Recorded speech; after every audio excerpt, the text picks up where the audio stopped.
从庄子故事中探寻处世与成长的智慧。大家好，我是明德君。在生活的漫长旅途中，我们常常会陷入迷茫与困惑，面对纷繁复杂的人际关系，究竟怎样才能收获真挚的情谊？在自我成长的道路上，又该如何避免迷失，实现精神的升华？2000多年前，庄子的著作里记载的庄子与惠施论孔子和杨子居见老聃2个故事，宛如熠熠生辉的智慧宝藏，为我们答疑解惑，指引前行的方向。庄子与惠施论孔子，跳脱是非，拥抱多元视角。庄子对惠施说，孔子活了60岁，思想一直在变化，曾经认定的正确之事，后来又予以否定，如今所认为的正确，说不定去年还被自己批判。惠施觉得这是孔子勤奋励志，善于运用才智的体现，而庄子却另有看法。庄子认为，孔子已明白大言不言的道理不在过度依赖之巧。孔子曾讲，人的才能禀赋源于天地，只有回归自然灵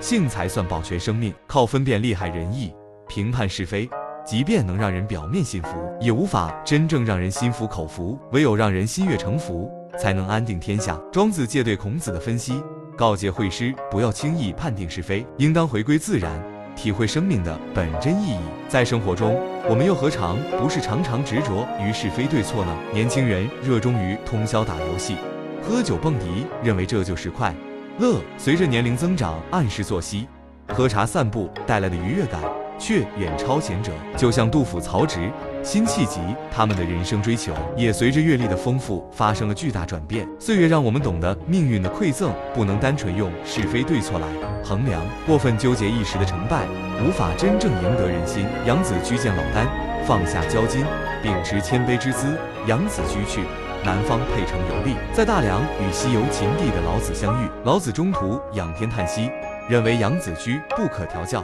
杨子居等到旅店后，虚心向老子请教缘由。老子指出，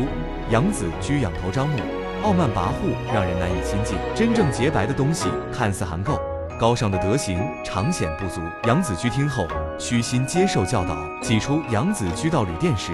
店主人夫妇热情伺候，旅客们也纷纷避让。接受老子点拨后，大家已能与他无拘无束地争席而坐。庄子借老聃之口，传达了修道之人需去除骄横自满，保持谦弱卑下的观点。道家向来重视谦虚低调，庄子认为大道存于低下之处。老子也将水视作大道的化身，因为水滋养万物，却不争名利，总是流向低洼之地。在人际交往中，杨子居因过于骄横，引得众人刻意逢迎，收敛锋芒后，才真正融入人群。人无完人，每个人都有缺点，自视甚高的人往往难以达到极致，真正达到极致者反而懂得低调谦逊。杨子居若能自我反思，主动摘下骄傲的面具，或许就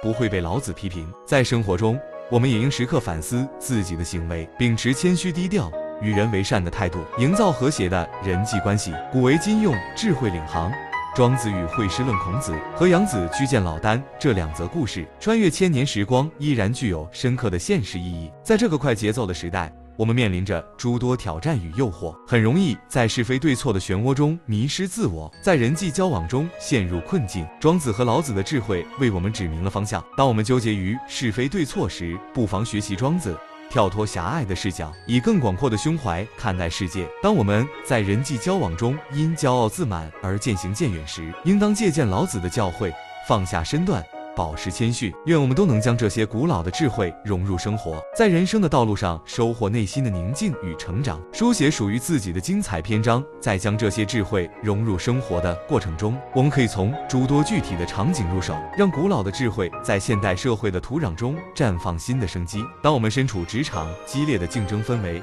常常让我们不自觉地陷入是非的漩涡，同事间为了业绩相互攀比，争论对错，项目讨论中为了方案的优劣争得面红耳赤。此时，庄子与惠施论孔子的智慧就如同一场及时雨，提醒我们放下对一时对错的执着。每个同事的观点和方法都可能源于其独特的经历与思考，并无绝对的好坏之分。以开放包容的心态倾听和接纳求同存异，不仅能营造良好的团队氛围，更能激发出创新的火花，推动项目更好的完成。在家庭生活里，亲人之间的矛盾往往也源于对是非的过度纠结，父母与子女因生活习惯、价值观的差异产生摩擦，夫妻之间为了家庭琐事各执一词。倘若能运用庄子跳脱是非的理念，多站在对方的角度理解，少一些对错的评判，许多矛盾便能迎刃而解。尊重家人的选择，包容彼此的差异，以爱和理解为纽带家庭，必将充满温馨与和谐。在自我成长的道路上，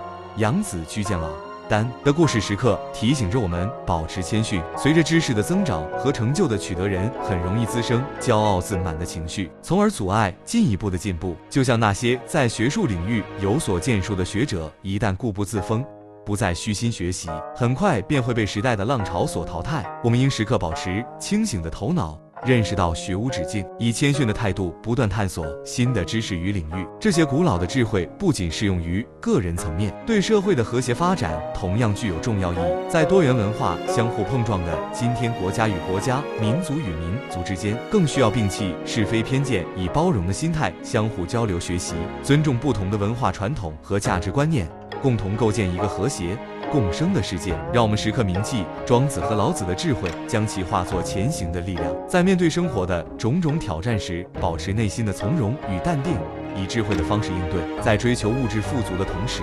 不忘滋养自己的精神世界，收获真正的幸福与成功。如此，我们方能在时代的浪潮中不随波逐流，书写出属于自己无愧于时代的壮丽篇章，让古老的智慧在新的时代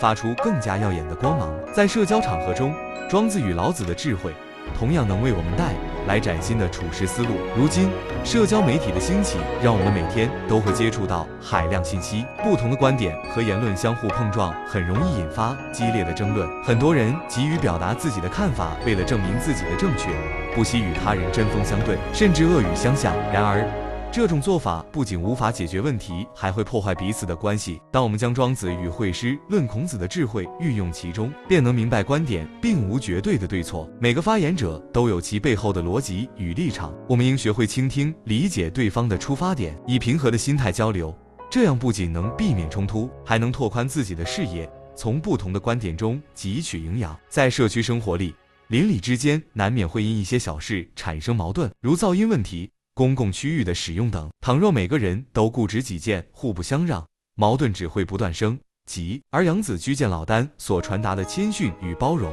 能帮助我们更好地解决这些问题。当发生纠纷时，我们不妨主动放下身段，以谦逊的态度沟通，理解他人的难处，寻求共赢的解决方案。如此一来，社区将充满友爱与互助，成为一个温馨的大家庭。展望未来，随着科技的飞速发展，人类社会将面临更多新的挑战和机遇。人工智能、生物技术等领域的突破，将深刻改变我们的生活方式和价值观念。在这个变革的时代，庄子和老子的智慧更显珍贵。他们提醒我们，在追求科技进步的同时，要保持对自然和生命的敬畏，避免过度追求功利而迷失自我。我们应以跳脱是非的视角，审视科技发展带来的影响，确保其造福人类，以谦逊包容的态度应对不同的观念和变化，推动社会的和谐发展。这智慧的传承需要我们化作行动的使者，在教育下一代时融入庄子与老子的理念，引导孩子从小学会尊重多元观点，保持谦逊品德。当他们步入校园，与同学发生争执，能以平和姿态化解矛盾；长大进入社会，也能以敬畏之心面对未知，以包容之态接纳新事物。当每一个人都能践行这些智慧，社会的每个细胞都将充满和谐，古老智慧将在时代的滋养下绽放新的活力，跨越时空的界限，成为人类文明进步路上永不熄灭的灯塔，照亮我们前行的漫漫征途，践行古老智慧，开创美好新未来。让我们把庄子和老子的智慧深深融入到，让传统文化帮助我们蜕变成更好的自己。